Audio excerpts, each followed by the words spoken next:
As you can see, our CriCri wing spars are complete. Stick around and we'll show you how we did it. Yes, I'm building the world's smallest twin-engine airplane.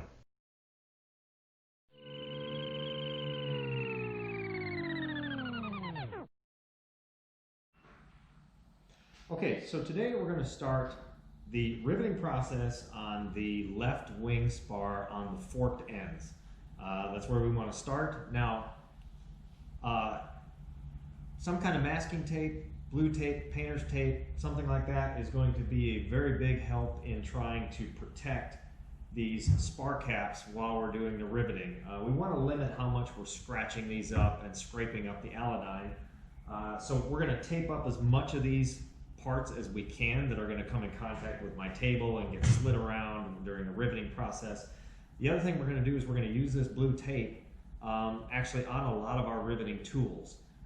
So some of our bucking bars, we're going to protect those so that they aren't scratching and scraping up the alanine off the surface of these caps while we rivet them. We're actually going to use this on the end of our rivet tools also. So our rivet sets, I'm going to show you how to put tape on the end of your rivet set that will help so that you don't create some nicks and scratches and damage to the caps as you rivet. So we're going to start this process right now, and we're going to start out, I think, with these ends here. So we're gonna need some countersunk rivets, and we're gonna need our rivet cutter. And let's just take a look and see if we place one of these in here.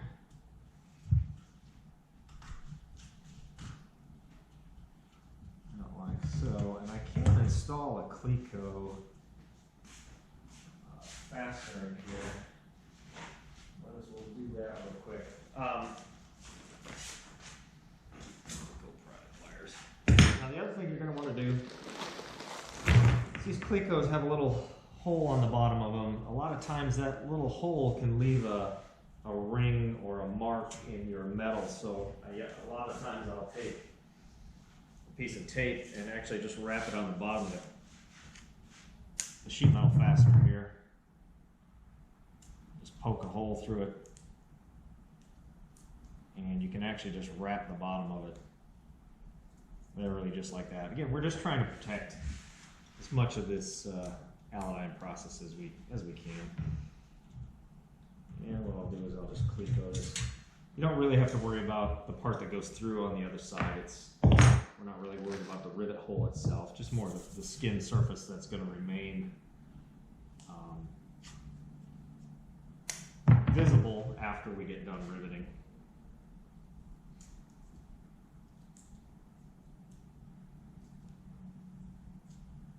Alright, let's put another one here. Put this one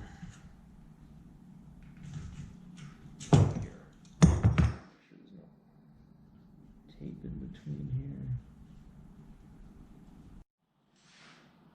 So I'm cutting these rivets to about 3/8 of an inch using a standard rivet cutter, which ends up being about one of these measurement plates that they have on here. So I'm sticking it in here and pushing this all the way against there and just cutting it off. And you just got to kind of try and figure out exactly how long you need based on having your 1.5 times the diameter sticking out of the hole to get the right height to buck with your rivet gun. So I'm putting in the first 3 here. These are the 3 that I want to do. These are the 3 that I want to make sure are pulled very, very tight. I did make a small tool here with a radius on it, just so I can stick it in here and just tap with my hammer as I'm going to make sure that this cap stays completely pushed against this spar web to just try and get as tight a fit as I can. And I've installed a piece of steel that I just had as a scrap piece that I did put some tape on also that I'm putting underneath here to support the web, and then I put a couple blocks down here just to try and make sure this whole assembly stays level as I rivet. And like I said, what I'm going to do here is I'm actually going to, and again, I put tape on the edge of my my flat rivet set here just to try and make sure that when I'm in here riveting that I limit how much I'm hitting this cap, because you can have that bounce around. And the other thing I'm actually going to do here is add a little bit more tape just to this edge here. Let's see. Put my third rivet in here, 3 in here. This also helps these rivets keep this this angle in the right spot too, so I don't have to use the sheet metal fasteners.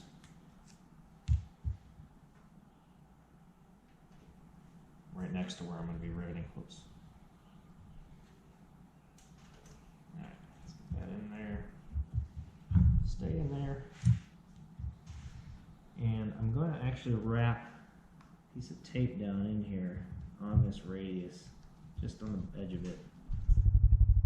Just again to try and protect. You want to make sure it's not going to overlap where your rivet head is possibly, or your bucked into your rivet's going to touch. But again, you can't have too much protection here. Honestly, it's whatever you do, whatever you can do to try and minimize the marking up of your parts and assemblies here.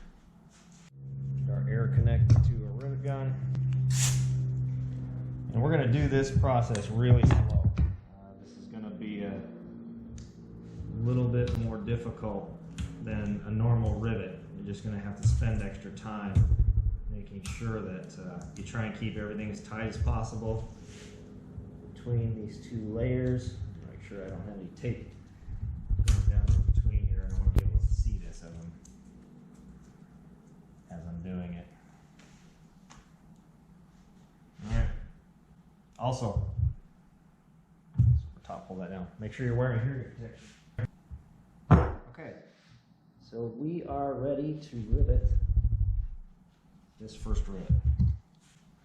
I'm only going to hit it a few times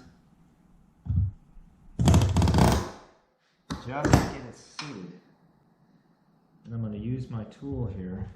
I'm just going to tap this cap on either side of the rivet. Double check and make sure that that's pulling this skin and this rivet tight. I'm actually going to hit this more.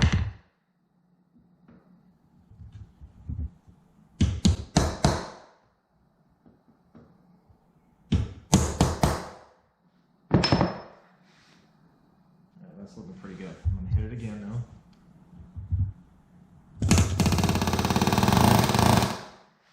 And I'm going to do the same thing again.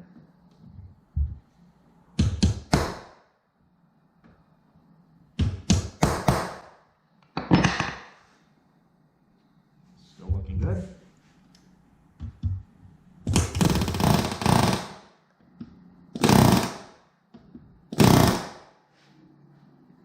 Okay, and we're looking for a rivet that's set about 1.5 the diameter of the rivet wide, and we want to make sure it's no thinner than half of the thickness of the rivet. That one actually looks really good. And I've got a nice tight fit.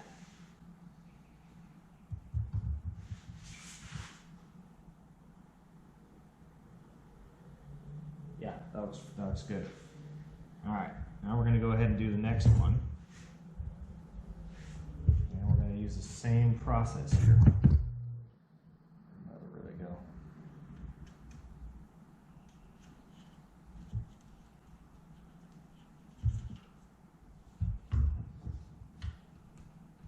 All right, let's scoot this down.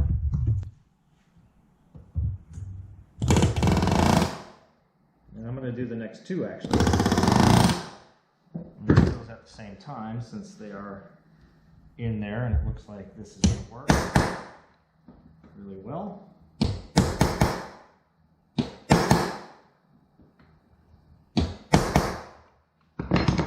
make sure that stays nice and tight, which it is.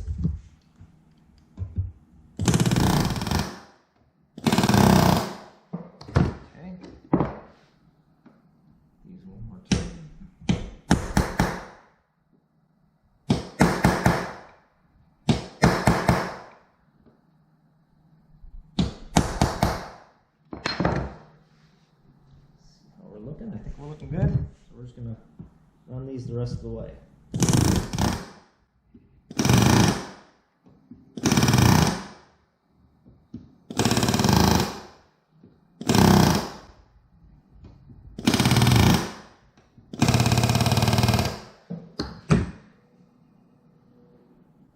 Pretty good. I can hit this last one.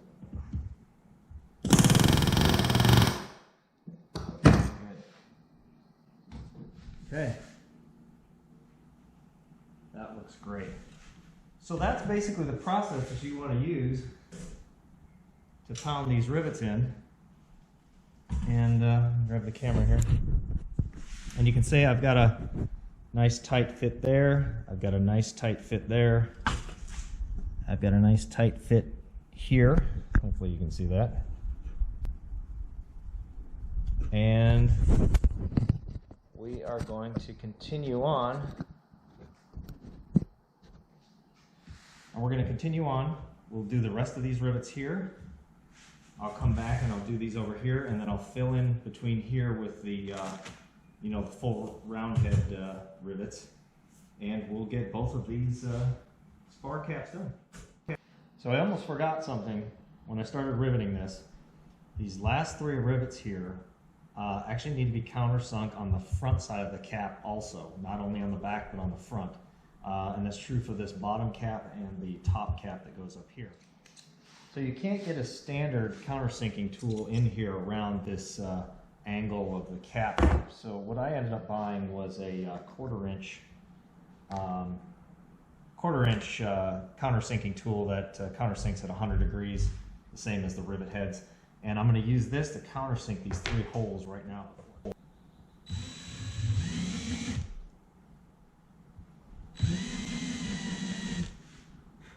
just use our rivet head to make sure that we're getting close to the same size. Looks pretty good. At least on the first one. Let's do the other 2 here. There we go.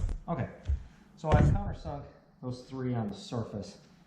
And then what we're going to end up doing is putting this rivet through the back, like so.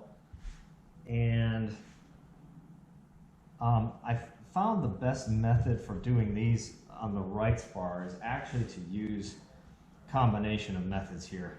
I could just try and buck that with this, but I've countersunk it. I have even more rivets sticking out.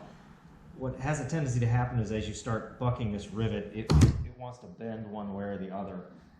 And I actually found the best way to do this is to use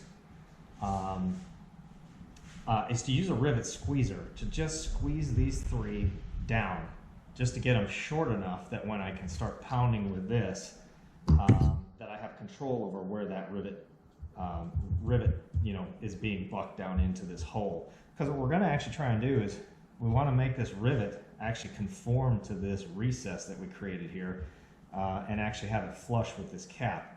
And it's actually very difficult even to end up doing with this, because the rivet doesn't want to squeeze into that entire area. So once I get done, you know, first squeezing it with the rivet squeezer, I'll use this to buck it down flat enough into that hole, and then I'm going to actually start, you know, grinding off the top of that, because we do want to make it completely flush. But before I grind it all the way down, I'm going to use a center punch, or just a regular punch, not a center punch, to actually flatten that rivet further with a hammer and a punch, just to push it down into that countersunk hole. So that's the process I'm going to use on these 3. We'll see how it goes. So this is just a standard aviation rivet squeezer that I'm using for this. This is also what I use with a dimple die set to actually create the dimples in this skin here that fit down into the recesses on the other side, the countersunk holes on the other side. So I'm going to actually use this to just try and squeeze these rivets in here, just to get an initial set of these rivets. I'm not intending to try and squish it down into this hole. I'm really just trying to flatten it a little bit so I can get my bucking bar tool in there.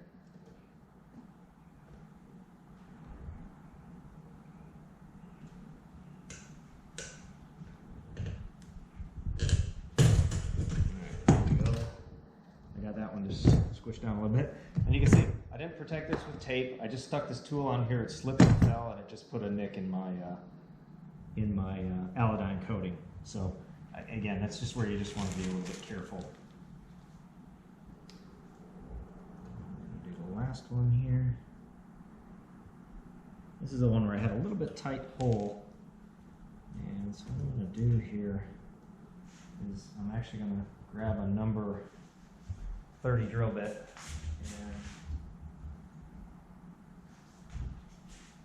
just going to run the drill through that just to make sure I clear any burrs out of that hole.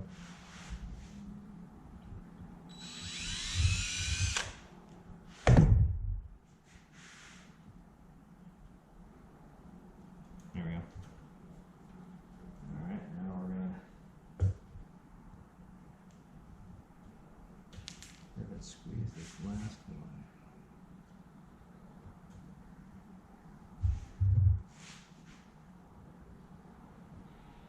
Sometimes you need a third hand.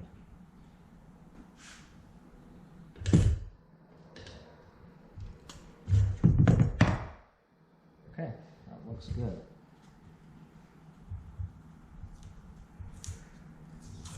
Okay.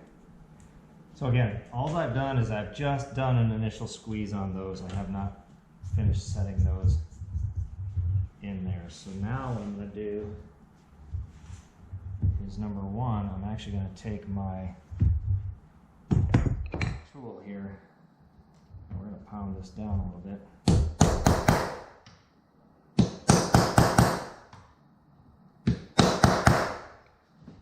Make sure again that we try and maintain that tight fit. Let's see, a little bit of space in between there.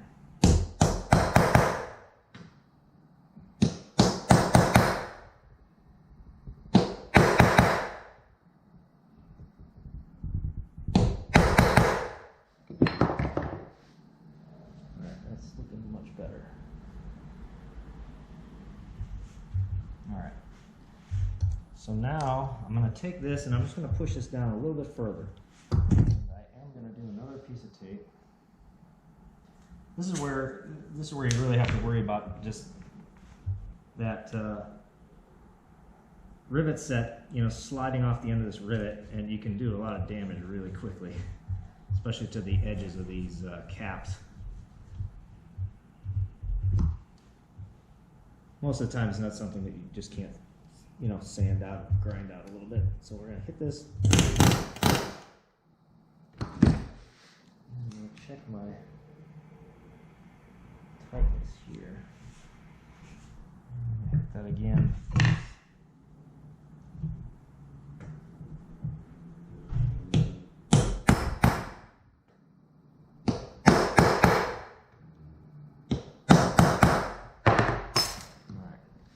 Go down a little more on this one.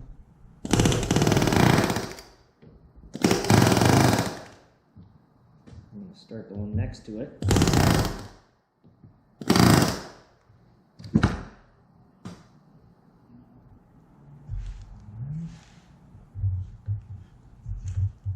Continue this process.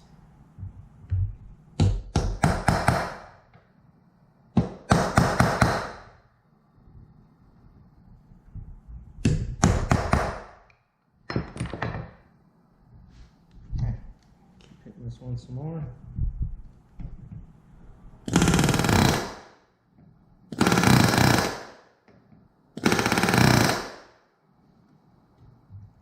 Okay, that one's looking pretty good. For the most part, have that one set into that recess. Now, the one next to it is actually starting to move off to one side, so if they don't turn out, you just have to drill them out and start over again.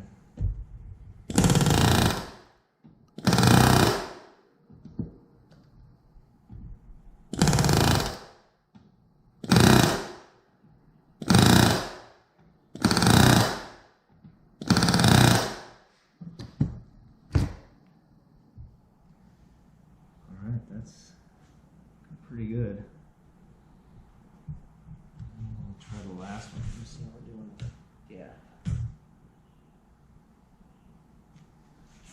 pretty good, pretty tight backside.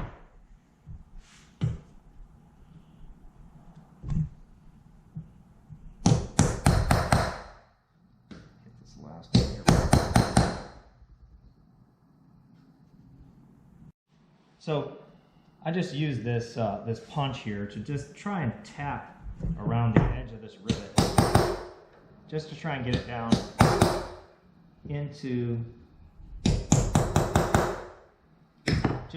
the edges of that countersink area. And I definitely have some tool marks I'm gonna have to get out of here. But what I'm gonna do is use the Dremel tool with a little sander on the end, and I'm gonna grind these rivets down fairly close. I'll have to get in here with you know, a file and some sandpaper just to clean these up, because we're going to make them all smooth and you know, finished like the other one. Now, I'm not going to have any choice but to sand away the allodyne in these areas. It's going to happen on the other side here also, and when I do this end cap piece, the same thing's going to happen there. We'll just have to deal with that afterwards on how to either touch that up, you know, repair it, decide what we want to do. Maybe we want to just prime that area. So anyway, we'll get these cleaned up.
Okay, so I I have the riveting now done on this front section of this part of the fork spar. We do need to make these plates that go here, and we need to make a plate that goes here on the end. This one is actually going to have to be dimpled and riveted in, and these have to be glued on each end. And we're going to have to do that to both sides of the forked spar. So since I'm done with the riveting part of this before they get joined together, and other than these plates, I'm going to set this one aside, and I'm going to start working on the other side of the forked spar. And then we'll make all these plates together. We'll glue those all together at the same time, and final rivet those. And then we should be ready to put these two halves together. So that's where we're going to start next. Okay, so I've got all my rivets cut. I'm ready to rivet the front half of this. I've just held this together temporarily with some sheet metal fasteners. And the procedure here is exactly the same as the other one. We've got countersunk and dimpled rivets that we need to install countersunk rivets into. We got standard head rivets, universal head rivets that we need to install. And again, we're only going to go back to here on this part. So we're just going to get to work.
Okay, so I finished riveting and cleaning up the rivets on the other spar web that I was working on. So now I have both of them riveted all the way back to just aft of where these mounting plates mount for pinning the wings together. Now what we have to do is we have to fit a plate in here and fit a plate in here and rivet these in. Now I'm gonna actually make new ones. These were, I made some weeks ago, just trying to get them close to the right size, thinking that I could use them when I got to this point. It turns out they're actually too small. These actually have to fit in here fairly tight. In other words, you don't want them to start spreading the spar caps apart, but these need to fit in there tight so that the load that is carried by these spar caps is actually transferred through this piece to the pins that are in here. So this cannot be loose like this. Both of these are loose, and I'll have to just make some new ones. But I actually used some scrap 1/8" material that I had left over from the wider angles that I bought when I cut these spar caps. So I have a lot of this stuff left. I did have to buy a wider plate here. This is actually a 2" wide plate. So this is what I'm going to cut down to fit where this plate's going to go and this plate's going to go. I bought a 1-foot-long piece of this 2" wide 1/8" material. Obviously, I've made the other plates for the other spar already, so I'll end up cutting this in half. And these actually have to be precision fit in here. In other words, there's actually a curve here because this is right where the bend of the spar is. And you really have to spend a lot of time fitting these in place so that they're snug all the way around. It should just almost snap into place. And you may even need a little bit of pressure to pop it out. And it needs to be the same tightness on all 4 of these pin plates. So this is actually wider than I need, but I couldn't get the right width. I think this is supposed to be 40 millimeters. But what I'm going to do is cut this, and I'm going to start fitting this in here. And I'm going to put tape on either side of this measured from these rivet holes so I can get this in there square and centered. And the tape will actually help me align this as I keep coming back and forth and trying to fit this in here and make sure it's not tilted one way or the other as I'm fitting these in. And then after I get these most of the way fit, if not all the way, then I'll cut them down because this is actually too wide. But I'm not going to do that until after I get it fit, partially because you just have a tendency of rounding corners, and the loose spots end up being at the corners, it seems like, and tight in the middle. So being able to take a 1/4 inch or whatever it ends up being off of this at the end will make sure that the area that I fit in the between here is nice and tight. At least that's what I experienced when I did the other wing spar. So we're going to work on those plates next. Once those plates are done and riveted and installed, then we do have to actually dimple these and rivet these to each one of these separate spar web pieces here. It was a lot easier on the other piece because I was able to just rivet the two together right through the spar web. But once that's done, these are at a point where we can start riveting them together. So what we'll do is we'll actually put these back to get back, and then we'll put the 1/8" rivets all the way through both spar caps, all the way down the rest, which is exactly what I did for the entire right wing spar. Okay, so I have the initial fit done on these plates. I just went back and forth between the disc sander, to do the outside corner here that's on the bottom, or the inside corner of this cap, and did the other one here. So what I did is I put tape on either side so that I knew exactly where this piece was going to center, and then I just started shaping one side at a time. So I shaped this side, made sure that it fit in here perfectly, and that it was lined up with both of my tape lines on either side so that it wasn't tilted or turned.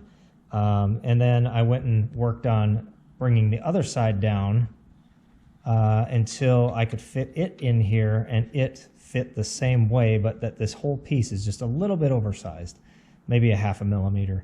But I got a good tight fit here. I've got good lines on either side, spacing, so I know that my fit is very close. I just need to make the whole thing a little bit smaller. And that's kind of where you want to get to, so that you know how the fit is going to be once you start taking one side down. Now what I'd probably do is this, since this is kind of an inside corner, I'm probably going to sand this one down first and get this one fit in here, and then come back and do this outside curve on this plate. And I'll just keep working it down and working it down with sandpaper and a file until I can basically snap this in there very tight without any play and without any rocking back and forth, and make sure that it's still square. And I'll end up doing the exact same thing to this. But you see I got a nice tight fit right now on both these curves. I mean, there's no space there at all. It fits perfect. So we'll just keep working these a little bit smaller until they snap into place. And then because I already have the holes drilled in here, I'll just drill through the back of the spar web through this plate to actually make the holes fit to where this plate's going to go. Now I do need to take down some width on both of these, which I'll do. I need to take these, I think it's down to 40 millimeters. I'll take a look before I cut them down, but I'll make sure that I measure on each side and then I take the exact same amount off of each side. So let's get back to work. I have both of these plates now fit in here nice and snug. And what I did is I narrowed these plates. As I'd mentioned before, these are supposed to be only 40 millimeters wide, and I was using a 2-inch wide piece of aluminum that I started out with, 1/8 inch thick. And then what I did is I fit this in here right in the center. I drilled the holes from the back that were already in the web and pre-marked in the web. Got this fit down in here. I moved my tape so it's right on either side of this this plate, because what we're actually going to do is, if we pop this plate out, we're going to have to sand down the allodyne off these areas so that we get a really good roughened surface to glue these into place. These actually get epoxied into place. So we're going to do that next, and at the same time I'm going to try and finish the front here. So I have cut these plates so that they fit, you know, nice and tight in between these spar caps. This end plate needs to be drilled through these holes here and riveted through the 4 holes on the top, 4 on the bottom. This actual hole in the middle here and the middle over here is just the mark where the 5/8 inch pins go to hold these wing panels together. But there's some other work that I need to do here on the end. Number one, I didn't drill and rivet holes in the ends of these spar caps into the web yet, because not only does this need to be put in place here and riveted, there's a plate that goes on the back here. And let me flip this over so you can see exactly what this is going to look like. We're basically making a nose piece on the end of both of these forked spars. So what's going to happen here is we're putting another piece on the back side here that looks something like this. So this plate will be underneath between those caps on the front, and then on the back we're actually mounting a plate here. And this plate actually has to be cut short by 1/8 of an inch because it's designed so that this plate fits in between the edges of the spar cap as the panels are fit together. And so we've got 1/8 inch we need on the top to clear the spar cap on the other spar, and then we're supposed to leave enough here on the bottom to cover not only the lower spar cap, which is 1/8 inch thick, but then we're also going to put that doubler on top of that spar cap for that aerobatic mod. So we actually have to have a 1/4 inch clearance on the bottom and 1/8 inch clearance on the top. What's actually going to happen is, as that forked spar is slid in, or this one is slid inside of the forked spar, that inner piece that we're putting on the back side of that, this piece here, is actually going to fit in between the caps here and slide down until we reach the spot where the pinholes are, to pin this all together. So we have to leave clearance for this to fit underneath this cap. We have to leave clearance so it fits above this cap, but then we're also going to put glue a doubler eventually that goes over the top of this to just stiffen this lower spar cap. So we need a 1/4 inch then on the bottom, because we've got 2 thicknesses of 1/8 inch, and then we got 1/8 inch on the top. And if we go back over here, as I said, this is going to fit in here like this. this piece goes on the other side in between the caps. It'll get riveted together.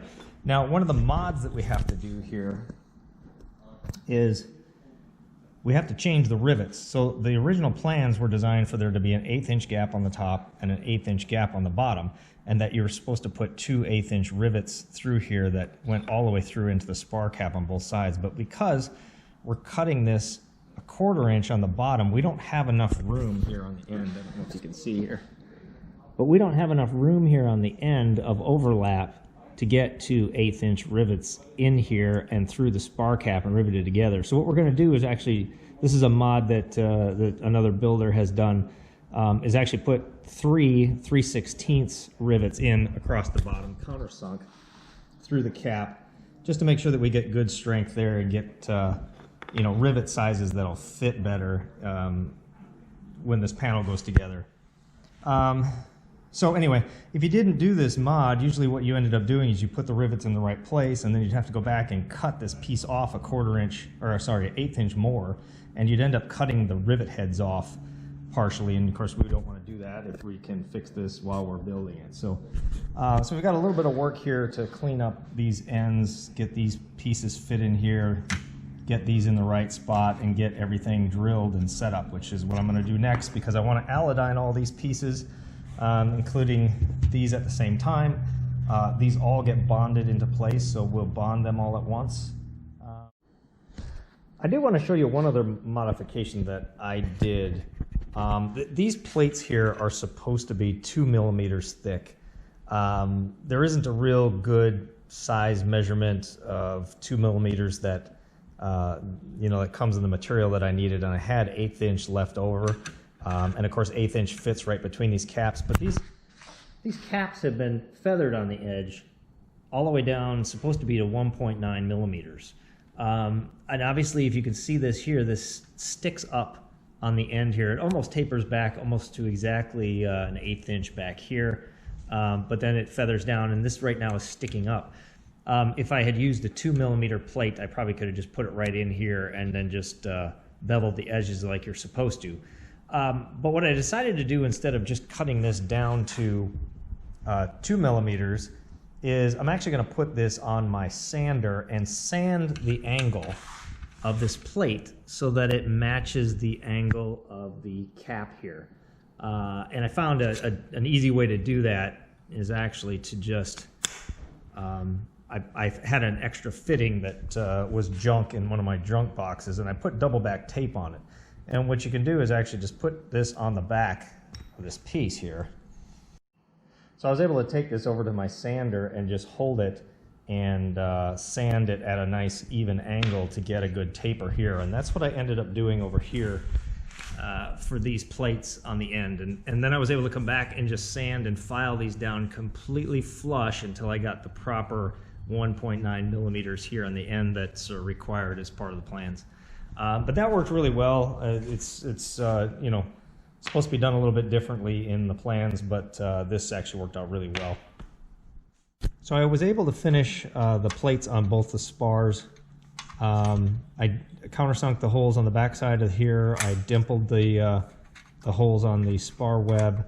I am going to go in here and clean all this aladyne off with some Scotch-Brite. You know, I'll get this piece all cleaned up also. Remove any surface corrosion, and we'll get this glued in place. I also finished this other end for the most part. So I've got all the holes drilled in here that need to be countersunk. There's 3 rivets here on the bottom that still need to be countersunk. I actually realized I didn't have any 3/32 countersunk rivets here, so I'm probably going to finish these 3 after I continue the assembly process, but I can get this bonded together. I can get this all riveted in here. I can come back later and actually rivet these 3 small rivets on the bottom. But on the back side of this, I think you can see where this plate goes. And of course, because this has to go in between the spar caps, like I mentioned before, when they slid together, we needed to leave, you know, an 1/8 inch gap on the top, and we needed to leave 2 thicknesses on the bottom, and that's why we had to use these small rivets so that we didn't get too close to our edge distance here. These will be countersunk also, but I should be able now to rivet the rest of this. I am going to aladyne these plates at least the one on the back for sure. The one on the front, I'll Aladyne it also, but I'll end up, when I'm filing these rivet heads off, probably taking most of the Aladyne off, but I'll go ahead and coat it anyway. That way at least the edges are protected. So anyway, I'm going to go ahead and get these glued in, or Aladyned and glued in place, and then we'll come back to rivet them.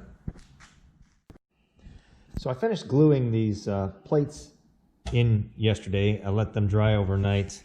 Those plates in, the front ones here. I did go ahead and rivet these plates in before the glue dried. I just wanted to make sure that I got a really tight fit here and that I got the final riveting done before the glue dried, just to make sure that it was extra tight, and I had some extra time to do that. I held off on these because these are much more complex, and since you have to countersink both sides of the rivets, the glue really needs to be dry on these before I start hitting them. The one thing I did notice though is that you have to be careful if you do rivet these before the glue dries, and possibly even after, is that when you're bucking these rivets with the flat set rivet gun on the other side and flattening these rivets, it has a tendency to want to bow this web out and actually push this plate out just a little bit. I didn't really notice it until I was done riveting, but there was a little bit of a lip here and here where this plate was sticking out. And then on the back side, I actually stuck a straight edge over here and found out that it was dished out in the middle. It was bowed. So of course, before the glue dried, I went ahead and just took that aluminum set that I had here, and I actually went around and just pounded this plate back flat, and then just made sure that I had a solid joint here with the glue on either side before it dried. But that's a critical thing to check, because I wouldn't have wanted to leave that like that. Otherwise, this would not have been square and flat, and it wouldn't have dried properly. So just to make a note of that. Okay, so I'm going to go and I'm going to get these front plates all riveted. We're going to get these all done. And I thought I'd show you guys how I'm actually finishing these rivets here that are being countersunk on both sides. So I'm installing the countersunk rivet on the other side, on the front side, and since that's the side that's going to show, I figured it'd be easier just to install the nice looking head on the side that's going to show when this is all done, and then countersink the side that's a little bit more hidden on this forked spar. So what I ended up doing is I'm cutting off these rivet heads. I'm using my rivet cutter, and I'm using the first two shims on the rivet cutter. That's cutting a 1/2 inch rivet down to, I'm not sure what it is, somewhere around 3/8 I think. But I'm installing the rivets like this. Then what I'm doing is I'm using my flat rivet set on my rivet gun, and I'm pounding these rivets down to about that shape there. And you can still see it's not completely countersunk and recessed in around the edges. Then what I'm doing is I'm going around each one of these rivets just with a punch, hammer and a punch. I'm just using what is this, an 1/8 inch probably, yeah, 1/8 inch punch. And I'm just going around the edges and just pushing them down into the areas to just to fill in the rivet. And I'm going to do that with each one of these. Then I'll go back afterwards and I'll get this maybe with a Dremel tool just to knock them down a little bit, and then I'll file these down so that they're perfectly smooth. But that seems to be the easiest way to get these rivets countersunk and installed and finished nicely. They look good when they're done, so that's the method I'm using. So the next step that we had to do on the wing spars is to make all of the web stiffeners that are part of the forked portion of the wing spar. The reason we have to make these now is that we have to be able to get to the underside of these or the inside of these to be able to rivet them. So from the front of the spar here down just to the one stiffener past the mounting plate or the pin plate, we need to install these stiffeners, get them riveted. Then a couple things that we need to watch here is that the first two stiffeners on each half of the wing spar here are actually made out of extruded aluminum. These are just 1/16 inch thick angles that have to be cut down. The rest of these stiffeners down to the plate are just the standard stiffeners that I made all at once on the CNC machine and pre-drilled. The only thing that we have to watch for is the rear portion of the left wing spar, the fifth stiffener in, or the third one that is just the standard sheet metal bent, it requires that we have to install countersink rivets on just this one stiffener. And it took me a while to figure out exactly why. I actually had to ask another builder, why do we have to countersink just this one stiffener? And what the reason for it is that this right wing spar is going to fit inside of the forked spar, and that one stiffener, the rivet heads, will actually hit this stiffener on the right wing spar when they're inserted together. So to prevent that interference, what they're doing is having us install on the backside flush rivets so that those rivets aren't protruding in this one spot where they're going to slide together. Now, to do this, you should have a 3/16 inch dimple die to be able to create these dimpled holes, and you actually have to dimple both of them. We're actually going to put a rivet through two dimpled together holes because the sheet metal is too thin to try and countersink. We actually have to dimple the panels together and then rivet it on the inside here. Now, I tried to go to Aircraft Spruce yesterday because I didn't have a 3/16 inch dimple die, and they were actually out of stock on it. So I actually ended up making one that worked amazingly well. In fact, I'm not exactly sure how many solid rivets on this aircraft are that are the smaller 3/16, required a dimpled panel, but this worked so well, I'm not so sure I'm going to buy one unless I have to. But what I did is I just took a small block of aluminum and I countersunk, drilled a hole through it, this 3/16, and then I countersunk that hole. And then what you can actually do is with my, with my hand riveter with flat rivet sets in it, I was able to just compress this with a rivet in it and actually compress the rivet to actually create the dimple. So what I essentially did was, took this and, put a rivet through.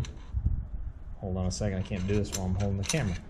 But anyway, I ended up, putting this through the sheet metal panel with the rivet through it and this on the other side, and then squeezed it between my my hand riveter with the flat rivet sets, and I was able to create these dimples necessary to do this riveting, and it came out perfect. So just know, if you don't have a dimple die, either 1/8 inch for the 1/8 inch rivets or the 3/16, you can actually make one, and it worked really well. So just be aware that you do have to dimple these holes here.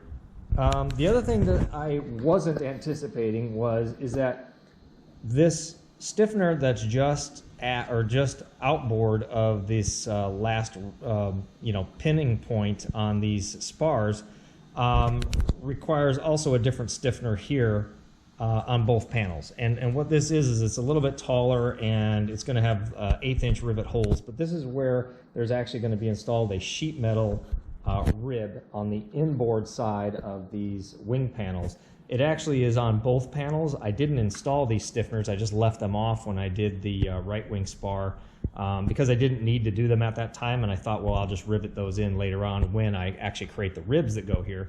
But this is the one place, or the last stiffener, that you have to rivet from the inside before these two pieces come together from here on aft, where you can actually just rivet them all the way through both the outside and inside panel when you're riveting them together. So just to be aware, you do have to make these and install these before you get to the point of bringing these two halves together.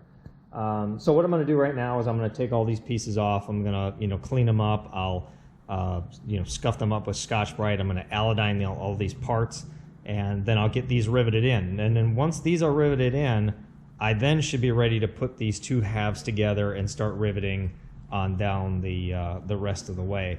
And then after these are all riveted together, I will go back and install all the stiffeners at these locations when I'm done. So we're going to keep moving on. I'm going to get these pieces done.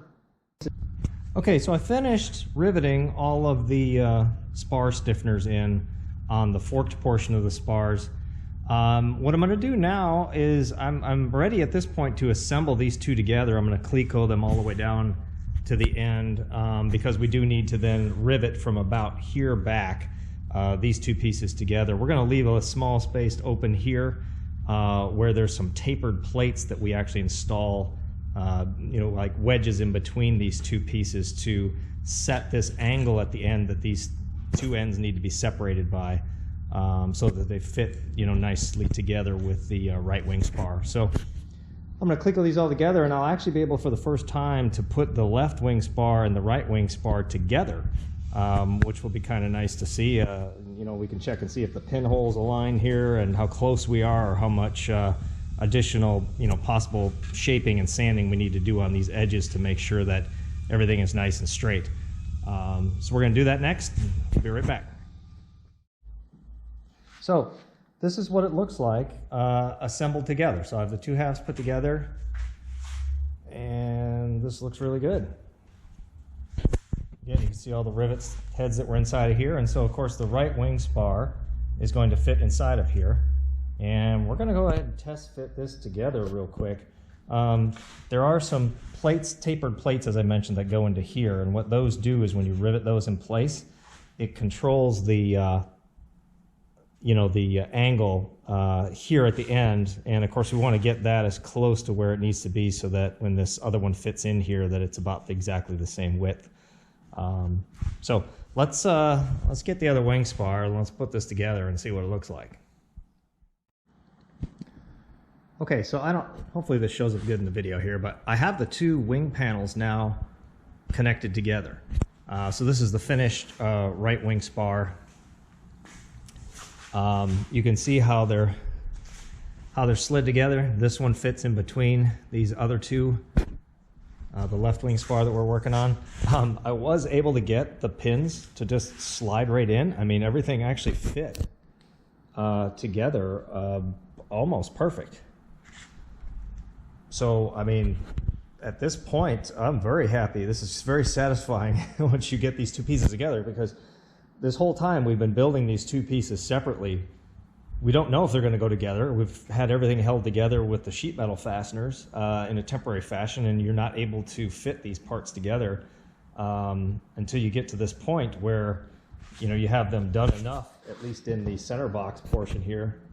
But yeah, this fits great. So this part here in the middle where these two connect, this actually creates a perfect rectangular shape here, that inside the airplane there where the frame 4 spar box is, that's where we're going to create those two frames and that spar box for these to slide into to make the wings removable when the airplane's complete. So this is perfect. So now what we're going to do is we're going to leave this part here where we have to put this this wedge in here. We're going to save that till the end, but what we're going to do is from about here all the way back, we're going to get all of the spar cap rivets, the 1/8 inch rivets installed, and we could even go ahead and finish making all of the web stiffeners. We can get all of those installed all the way down, and then we'll come back and we'll just make sure that this fit in the center is perfectly done, that we've got the correct width all the way across here. We do have the ability kind of to sand down these spar caps on either side, or even in the center. We can just finish up the dimensions on that so it's exactly what is required in the plans. So let's get to riveting. I think we're getting close.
So I finished the riveting along the top part of the spar here all the way down to the end, and I finished the bottom all the way up to where the where the angle starts appearing. And what I like to do is I like to always rivet on the bottom. In other words, with my bucking bar actually resting on this. And as long as I put tape on it, it does a pretty good job. I can just run the bucking bar on the other side and rivet, and I can see better from the top down this way. So I'll end up flipping this over and riveting it along the bottom from the other end. So the only issue I'm really kind of having here is that I started having these. I've got really two rivets here that are kind of mushroomed on the side. I kind of hit them, and part of the reason is because the bucking bar, or I'm sorry, the rivet set is actually, having to rivet in here almost at an angle because it's hitting this this angle here, which is causing it to tilt more than you'd actually want it to. And the edge of the rivet set is actually starting to pound into the head. I'm going to actually drill both of these out and replace them. These it just barely hit, so I'm not going to worry about those. They're perfectly fine. These look pretty ugly, so I'm going to take those out. I'm going to try and video this while I'm taking it out so I can show you exactly how you should remove a rivet using the proper procedure. So let me see if I can set up the GoPro here, and we'll see if we can get these removed. Okay, the first thing you're going to want to do to remove a rivet is, number one, you're going to want to make sure that you have a good center point on that rivet. These are dimpled rivets, meaning they actually have a dimple in the top of them, right in the center. That's an easy place for your drill bit to start drilling into. If it's not quite visible anymore, you can actually take a center punch and just put a little mark exactly where the dimple is. So I did both of those. And then what you're going to want to do is you're going to want to drill through, or drill into this rivet with a drill bit that's smaller than the size or the diameter of the rivet that you're using. So this is an 1/8 inch rivet, which is drilled out with a number 30 bit. I'm going to drill into these rivets with a 3/32 bit, which would be a number 30 bit, just because that's what I have here. We've obviously drilled and installed a lot of 3/32 rivets, so it's an easy bit to use for this. So I'm going to drill down into this rivet, and I want to drill down as far as I can to try and get through the actual thickness of the material that this rivet is holding together without drilling through the rivet. If you drill through the rivet, that creates more issues, but you want to get as close to getting through the rivet without going all the way through.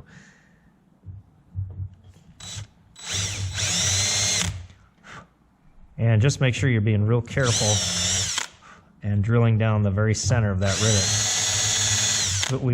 What we want to do is not make this hole any bigger than the size of the rivet.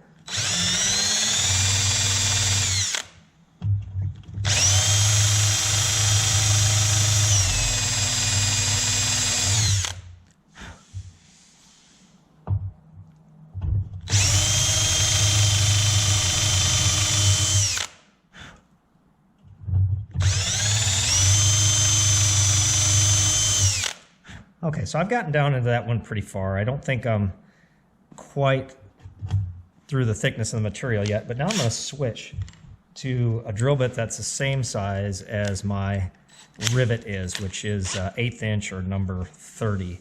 And what I'm going to do is I'm just going to drill down just to the base of the head. That's what you want to do, is just drill down enough to get to the bottom of the head, and the head should either snap off, or, you know, if we need to, we can actually use a punch to get in there and actually maneuver that head off. But we want the head to snap off.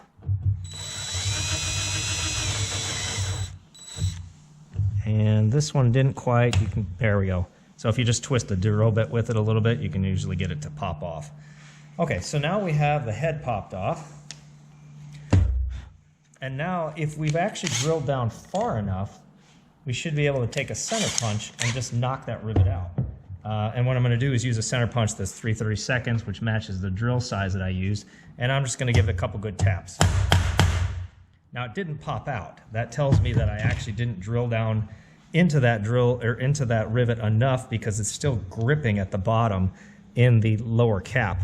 So what I'm going to do is I'm going to drill down a little bit further.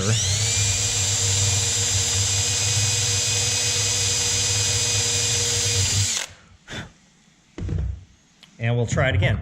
And each time, if it doesn't pop out fairly easily, then just drill down a little bit more.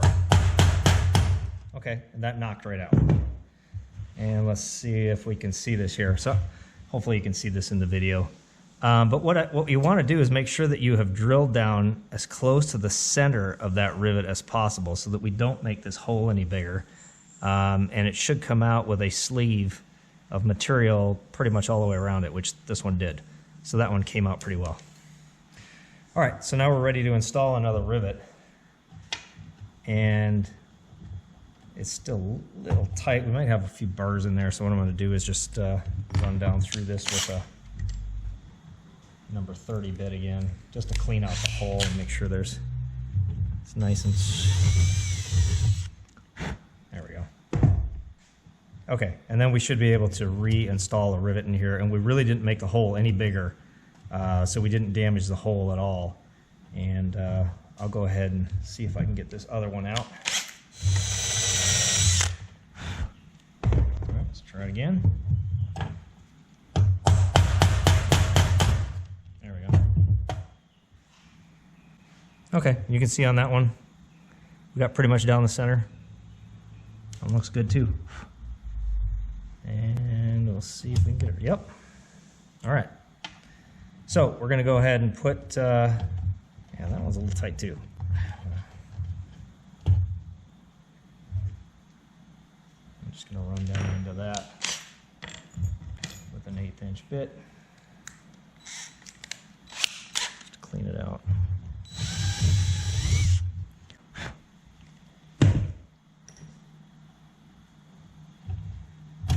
Perfect.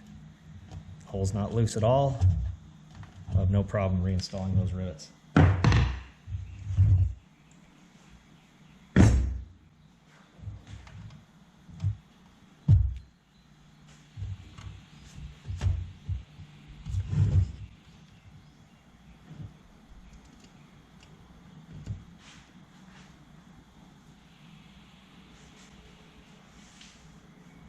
Now, also, one of the reasons I think I had an issue on the other side here when we did this is that I actually had too much tape on my rivet set here, that it was actually changing the thickness here that made it even harder to get into here. I was able to buck these other three pretty decently, and once I switched to just putting the tape on here to try and protect the cap, I think I can get in here with this a little bit better.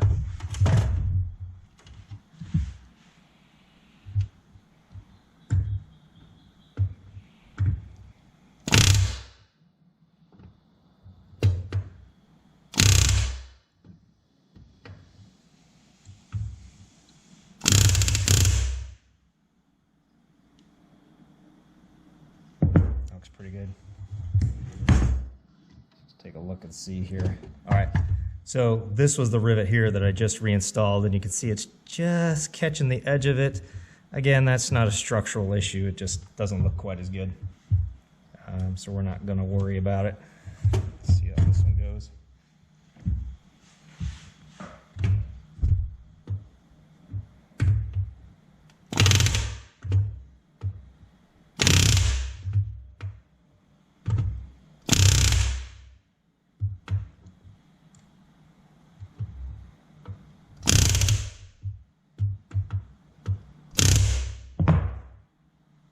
Yeah, that one okay. Yeah, again, that's good enough. I just got, again, just a tiny little bit on the edge. Now what I'm going to do is I'm going to take this, I'm going to flip it upside down, and I'm going to go on the other side here, and I'm going to rivet the rest of these up to here that I haven't completed.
All right, I was able to finish the riveting all the way down on this wing spar, left wing spar. I do have a couple spots on the back here, I don't know if you can see them, where my bucking bar did catch the edge of this cap. So I'll probably have to go back just with a little bit of sandpaper and just round that off a little bit. You do want to take kind of the nicks and stuff that you get in there out. But otherwise, it looks great. Yeah, perfect. All right, let's keep going. So I have all the web stiffeners bent, drilled, and clecoed in place. I'm now going to remove all of those and get them alodined, and then we'll be ready to rivet. Okay, I have all of the spar web stiffeners now alodined and reinstalled or reattached with the sheet metal clips. So I'm ready to start riveting all of these smaller 3/32 rivets. There is actually 120 rivets that have to be put in here with all of these stiffeners, including the rivets here on the doubler that I haven't installed yet, or the splice plate here that I haven't installed yet. You do have to be very, very careful when riveting these, because these two pieces of sheet metal are so thin that it's very easy to damage the parts, and it's also very easy to push these rivets too far, which will actually start to dent the sheet metal.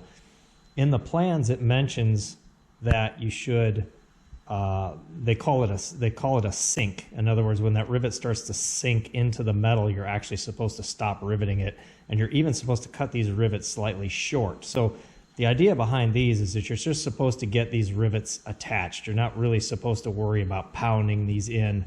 You're just supposed to try and get these stiffeners attached as best you can without damaging the sheet metal.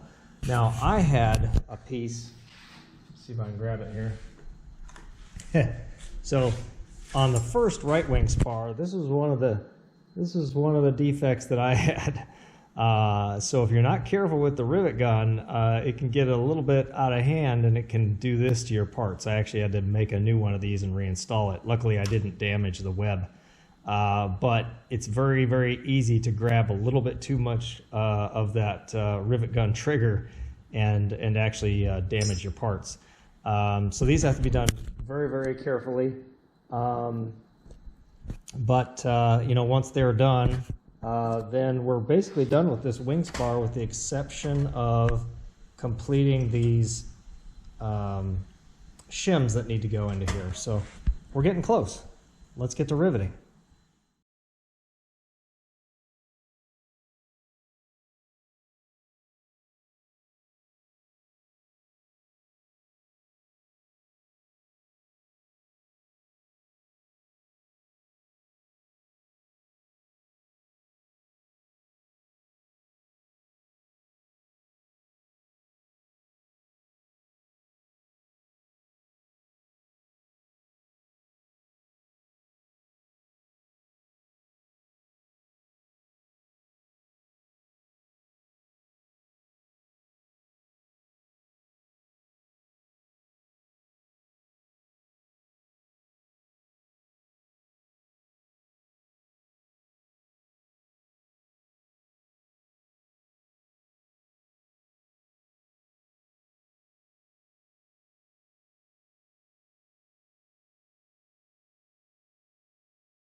So I just finished the riveting on all of the web stiffeners. In the end, I had to actually make slightly longer rivets for this one here because it's actually crossing over where the doubler is, so I had double the thickness, so that's why in the end there I made some longer rivets. But these turned out pretty good. I did have a few rivets I had to replace. I was having some problems with these center ones here because my rivet set was actually hitting this angle as I was trying to rivet it in, and it was damaging the top of the rivet, so I had to replace a few of those, but yeah, for the most part they look pretty good. All right, next we're going to work on these plates down here that go into here. They have to get glued in, but those are going to control, again, this angle down here and kind of fix that into a straight, you know, a straight piece that will fit as well with the right spar as possible. So that's what we're going to work on next. Okay, I thought I'd just show you these plates here that we're installing, these tapered shims that go in here. And again, the idea of these is that once we rivet these in place through the caps, that's going to permanently set the width here for the end of this right wing spar that fits in here.